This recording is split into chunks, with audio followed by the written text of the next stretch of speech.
mengapresiasi, Masya Allah, ini pakai air minumnya yang tidak terafiliasi dengan Zionis, ya.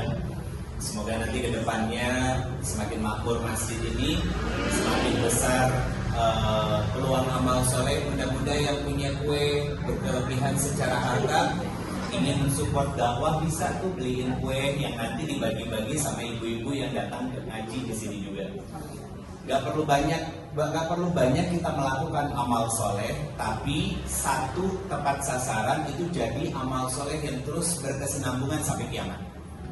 Bayangin, ada yang beli kue bolu, ada yang beli kue basah, ada yang bawa gorengan, ya kan? Kemudian setiap yang datang dikasih plus piring kertas, ya. Mungkin 3 macam, 4 macam, yang datang masuk satu-satu dikasih dengan 4 macam misalkan. Ibu, setiap yang dimakan jadi energi, jadi darah, ya. Yang makan tadi sholat, tahajud, baca Quran, ngajarin ilmu agama sama anak-anaknya, pahalanya terus ngalir sampai kiamat. Enak apa enak banget? Padahal nggak ngapa-ngapain, kita cuma sedekah doang, asalkan lillahi ta'ala. Jangan datang ke masjid, punten, tulis aja hamba Allah tapi dalam kurung nama saya. Nah itu tak inginnya, Oman, nggak boleh kalau yang kayak gitu ibu. Jadi kita melakukan semuanya untuk hikmat kita kepada Allah, karena banyak kebaikan yang sudah Allah berikan dalam kehidupan kita. Saya mohon izin untuk memulai. Bismillahirrahmanirrahim. Subhanallah wa bihamdi, subhanallahil azim. Adada wajhihi wa ridha nafsihi wa zinata arshihi wa midada kalimatihi. Asyhadu an la ilaha illallah wa asyhadu anna Muhammadar Rasulullah. Allahumma sholli ala sayyidina Muhammad. Assalamu alayka ya Rasulullah sallallahu alaihi wasallam wa ala alihi wa ashabihi wa man tabi'ahum bi ihsan ila yaumiddin. Rabbi a'udzubika min hamazati syayatin wa a'udzubika rabbi an yahdurun. Subhanaka la ilma lana illa ma 'allamtana innaka antal alimul hakim. Sadaqallahul azim wa sadaqa Rasulullah sallallahu alaihi wasallam. Alhamdulillah, puji syukur kehadirat Allah Subhanahu wa taala. Malam hari ini, sore hari ini saya ngisi kajian sore itu belum tentu setahun sekali loh Bu. Karena biasanya pagi sampai siang Pak. Malam pun ya sekarang saya membatasi. Bisa jadi setahun itu hanya sekali 2 kali aja. Bahkan subuh itu juga sudah saya tidak ambil lagi jadwalnya. Jadi kenapa? Karena biar lebih banyak waktu saya juga buat sama keluarga, itu yang pertama. Yang kedua, banyak waktu saya juga tersita untuk safari dakwah keluar kota. Jadi di Bandung itu termasuk sebetulnya saya jarang Pak. Kajian yang rutin itu diantaranya Masjid Al-Irsyad Kota Baru Parayangan, itu sudah 2,5 tahun saya di situ. Di TSM itu sekitar 2 bulan sekali saya ngisi di situ. Selebihnya ada beberapa masjid di daerah Cimahi juga, itu 1-2 bulan sekali. Saya biasanya bikin silabus materi Pak, untuk 1-2 tahun. Bahkan ada majelis taklim yang minta jadwal sampai 2 tahun. Saya mikir, kemarin istri saya bilang, kata istri saya, kan yang megang jadwal saya istri saya. Kata istri saya, ayah ini jadwal yang paling jauh sejauh ini, bulan Juni bulan. Saya nggak tahu masih hidup apa enggak kan gitu. Tapi ya kita terima dengan berharap Allah ridho dan memanjangkan usia saya dalam kebermanfaatan dakwah ini. Karena saya sendiri insya Allah sudah mewakafkan hidup saya untuk dakwah. Artinya inilah cara saya untuk mencari sebanyak mungkin pahala-pahala di sisi Allah Subhanahu wa taala. Bunda, kita harus punya pertanyaan besar dalam diri kita. Kira-kira kalau besok lusa meninggal, kita punya bekal amal terbaik apa? Itu yang harus ditanyain sama kita. Karena kalau punten Bunda, kita cuma sholat 5 waktu. Ini adik-adik kecil yang begini ini sudah sholat 5 waktu. Berarti kan punten, kita tua umurnya tapi amalnya nggak istimewa. Kenapa? Anak kecil melakukan hal yang sama. Betul kan? Itu harusnya menjadi sebuah pertanyaan besar di dalam diri kita. sehingga akhirnya kita merasa tergerak untuk melakukan yang namanya hijrah. Hijrah itu setidaknya ada 4 makna yang saya catat ya Bunda. Yang pertama, ini Masjid Al-Muhtadin itu artinya orang-orang yang senang menerima petunjuk dan hidayah dari Allah. Itu Al-Muhtadin. Yang pertama, makna hijrah yang pertama artinya melangkah. Melangkah bagaimana? Maksudnya menuju langkah yang jauh lebih baik lagi dalam kehidupannya. Yang tadinya tidak menutup aurat, jadi menutup aurat, ya kan? Yang tadinya tidak mau ngaji, sudah mulai mau ngaji. Terus diperbaiki kita menuju hal-hal yang baik yang Allah sukai. Yang kedua, makna hijrah yang kedua adalah berpindah. Berpindah dari mana? Dari satu tempat yang sulit untuk mendapatkan kebaikan menuju tempat yang di dalamnya banyak kebaikan. Contoh, Bunda, mohon maaf, Rasulullah SAW hijrah dari Mekah ke Madinah, betul? Di Mekah Nabi dapat kebaikan enggak, justru dizolimi. Akhirnya Nabi hijrah. Sebelum hijrah ke Madinah, Nabi sudah melakukan proses hijrah selama 2 kali sebelumnya. Yang pertama itu ke Habasyah, dan itu yang melakukan adalah diantaranya Utsman bin Affan dan beberapa sahabat yang lain. Yang kedua ke Taif. Nah, Taif ini Nabi langsung yang melakukannya, ditemani oleh anak angkat beliau namanya Zaid bin Harisah. Kedua tempat ini dalam tanda kutip masih dalam kategori hijrah yang tidak sempurna, masih dalam kategori gagal. Kenapa? Karena Nabi mengharapkan ada kebaikan di tempat-tempat itu. Akhirnya apa? Allah pilih Madinah sebagai tempat terbaik untuk Nabi SAW membuat berpuasa. Bagaimana orang-orang dulu berpuasa? Dia menahan diri, menahan lisan, menahan perbuatannya dari melakukan kesalahan dan dosa. Makanya ini jadi orang yang bertakwa. Jadi Allah nyuruh puasa bukan berarti hanya sekedar nyuruh, tapi Allah nyuruh puasa kita dikasih tahu caranya. Baik apa baik banget Allah benar? Baik banget coba. Disuruh kayak gini loh. Beda sama atasan kita ya Pak ya. Kalau di kantor kan suruh ngerjain atasan kita. Saya nggak mau tahu, pokoknya besok beres. Tapi kalau Allah enggak. Allah bilang, kamu puasa, nanti kalau kamu puasanya benar, bukan cuma baik. Kalau puasa kamu benar, kamu jadi hamba yang bertakwa di sisiku. Pertanyaannya, kenapa takwa menjadi buah dari puasa kita? Mohon maaf ya, saya agak ke sini. 1 Quran surat ke-2 ayat 189, kedua Quran surat ke-65 ayat kedua sampai ayat ke-3, kemudian Quran surat ke-3 ayat 133. Apa yang disampaikan oleh Allah Subhanahu wa taala Bunda di Quran surat kedua ayat 189, orang-orang yang bertakwa, kata Allah Subhanahu wa taala, wattaqullah la'allakum tuflihun. Orang yang bertakwa itu pasti bahagia hidupnya. Gak rungsing ya Bu, gak rudet, gak stres ya. Kenapa? Karena dia dekat dengan Allah. Bahkan di Quran surat At-Talaq, ya, surat At-Talaq surat ke-65 tadi, apa kata Allah Subhanahu wa taala? Orang-orang yang bertakwa itu 1, pasti akan selalu ditolong oleh Allah ketika punya masalah. Kedua, apapun masalahnya pasti akan diberikan solusi. Ketiga, ketika hidupnya sulit, Allah akan berikan rizki min haitsu la yahtasib. Itu janji Allah. Jadi kalau kita selama hidup udah jauh dari pertolongan Allah, solusi dari masalah gak kunjung datang, kemudian rizkinya terasa sempit, berarti menurut Allah kita belum bertakwa. Sederhana, ya, itu kaidah terbalik. Kemudian Quran surat ketiga ayat 133, apa kata Allah Subhanahu wa taala? Orang yang bertakwa akan diberikan surga yang luasnya antara langit dan bumi. Baik apa baik banget Allah? Nah, pertanyaan saya, nih Allah sudah ngasih banyak fadilah dari takwa yang merupakan salah satu buah dari puasa Ramadan. Pertanyaan saya, tolong angkat tangan ibu yang masih ingat Ramadan kemarin ketika puasa gak ngomongin orang. Aduh,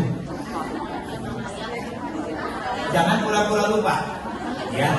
Jangan, gak usah ngeles lupa Ustaz, jangan, gak usah.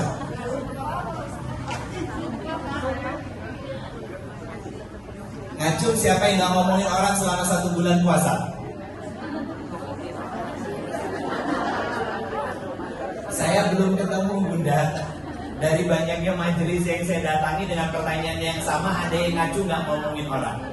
Karena rata-rata hampir dari kita semua ini pasti ngomongin orang. Pertanyaan saya, apa definisi takwa?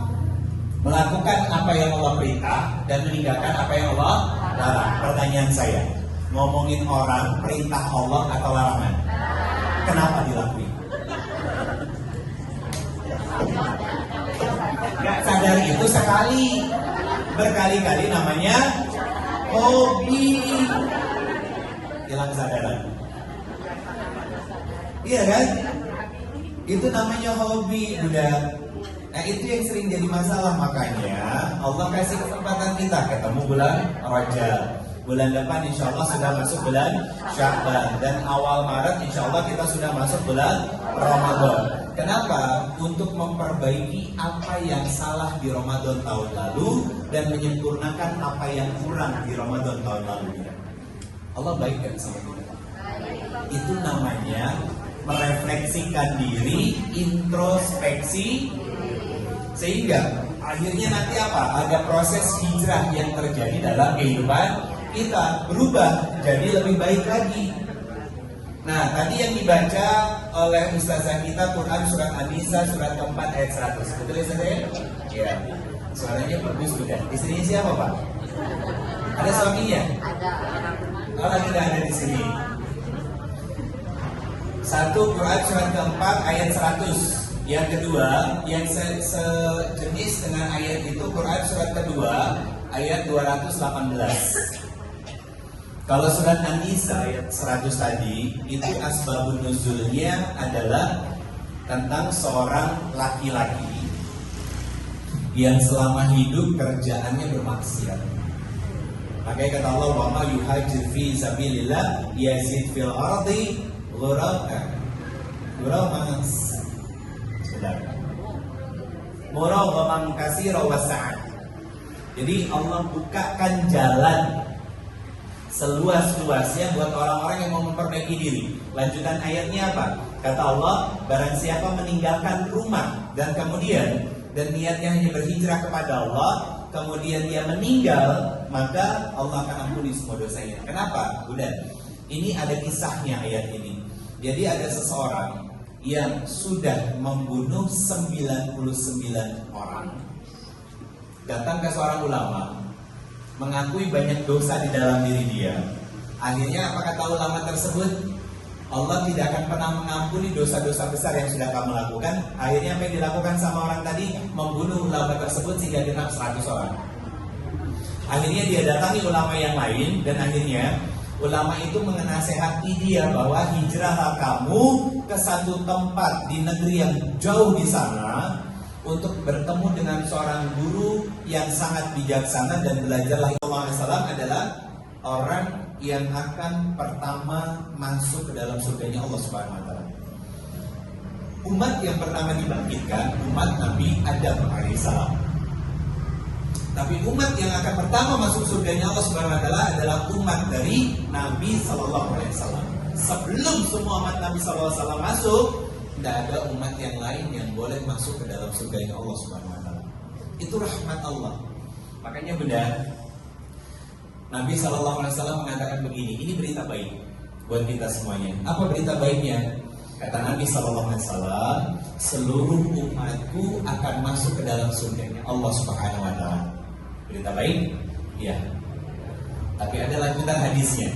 Illa man aba. Kecuali yang enggak mau.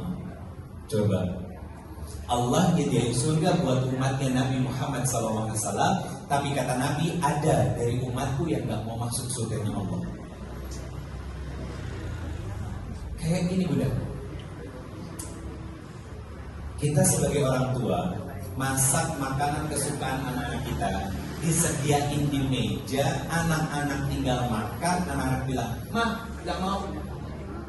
Sedih nggak? Sakit hati? Jengkel? Kesel? Allah enggak. Tapi Nabi yang sedih. Yang sedih bukan Allah, yang jengkel bukan Allah, yang kesal bukan Allah, tapi yang sedih Nabi SAW, karena ada dari umatnya yang nggak mau masuk surga Allah Subhanahu Wa Taala. Pertanyaannya, kenapa dia nggak mau masuk? Nabi menjelaskan lanjutan dari hadis tadi, setelah mengatakan illa man aba, kecuali yang nggak mau. Kata Nabi SAW, barang siapa taat kepada Allah dan taat kepada sunnah-sunnahku, maka dia akan bersamaku di dalam surganya Allah Subhanahu Wa Taala. Tapi barang siapa yang mengingkari perintah Allah dan tidak menjalankan sunnah-sunnahku, maka dialah hamba-hamba Allah yang tidak mau bersamaku di dalam surganya Allah Subhanahu Wa Taala. Berarti kalau yang pengen masuk surga, dia taat sama Allah dan Rasul. Tapi kalau orang yang masuk ke dalam neraka tidak taat kepada Allah dan Rasul. Ini kuncinya. Bagaimana dengan diri kita? Bagaimana dengan keluarga kita? Bagaimana dengan suami? Bagaimana dengan anak-anak kita? Bagaimana para istri kita? Kita sudah ngaji sebagai seorang ibu, bapaknya ke masjid, anaknya yang SMP, SMA dibiarin belum menutup aurat. Taat sama Allah dan Rasulnya? Enggak, jadi dosa? Iya.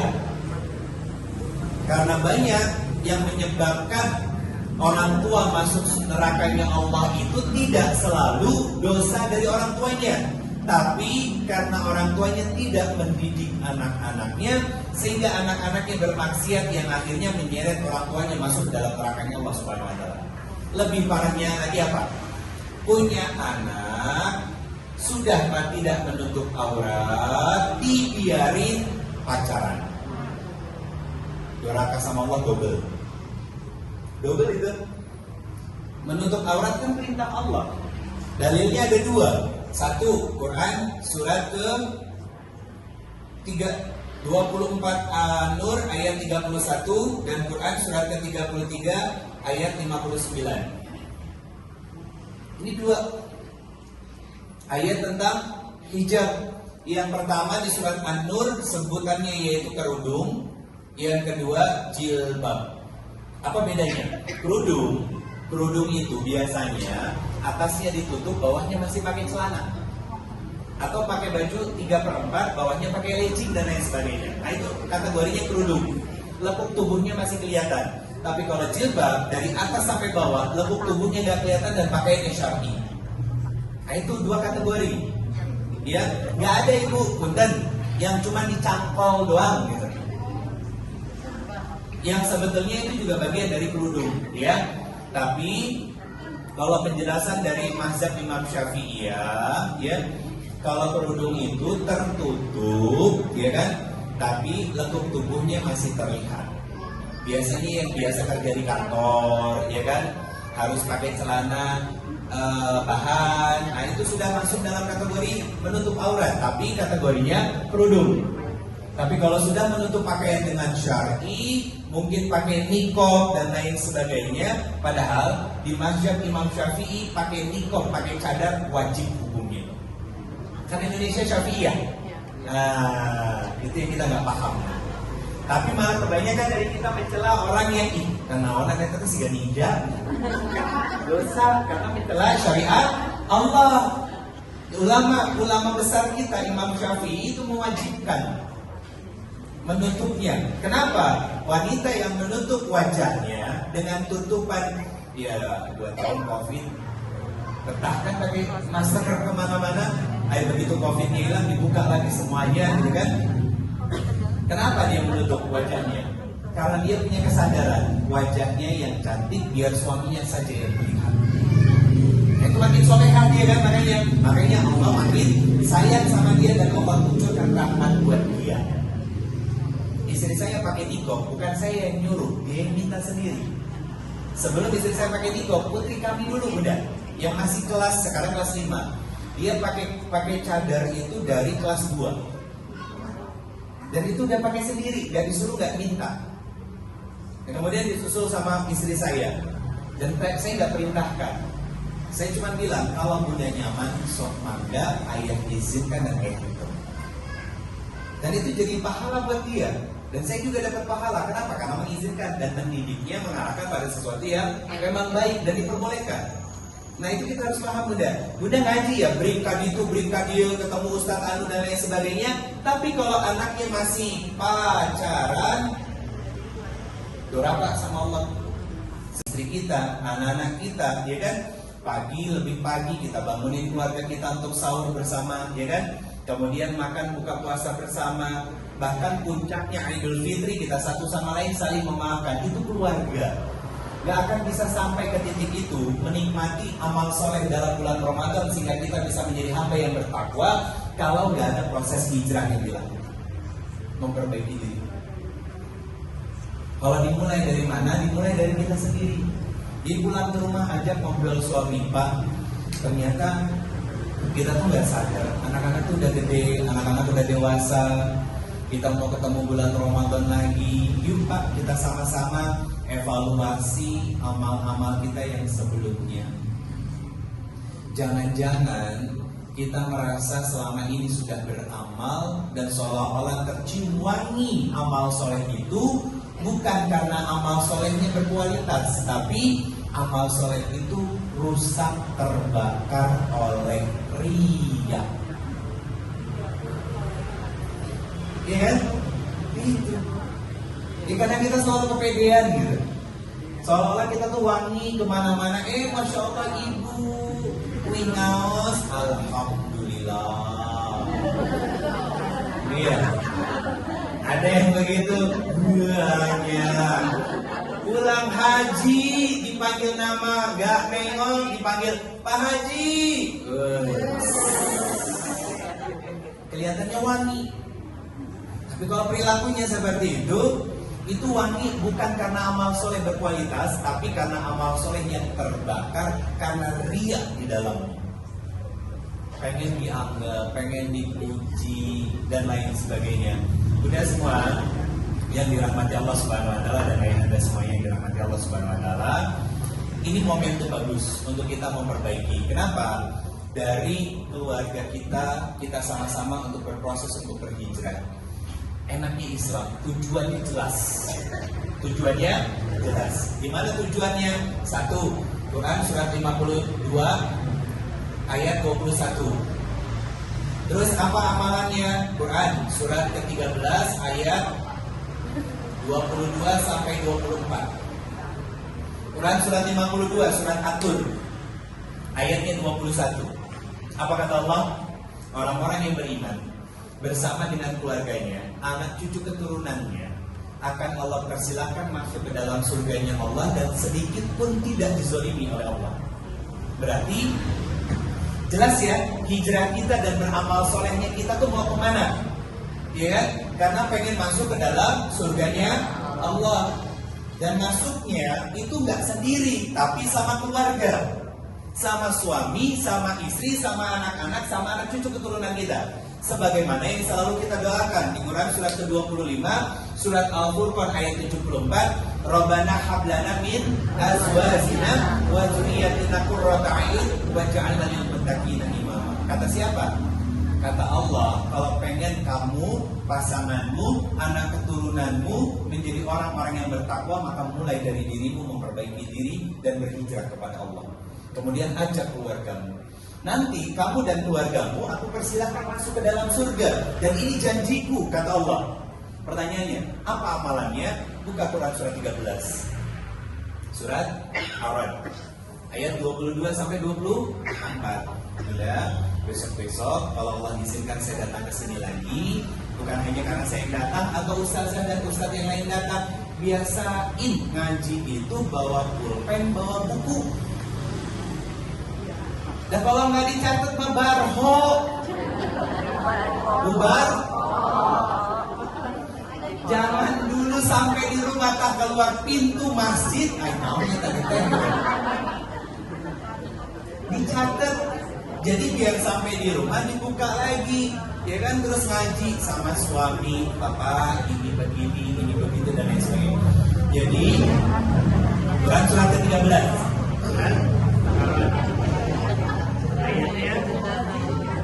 Ayatnya 22 sampai 24. Ini saya tutup udah. Habis ini sesi tanya jawab ya. Apa kata Allah Subhanahu wa taala? Wallazina sabaru, yaitu orang-orang yang bersabar. Kenapa orang-orang yang bersabar disebut dulu oleh Allah Subhanahu wa taala?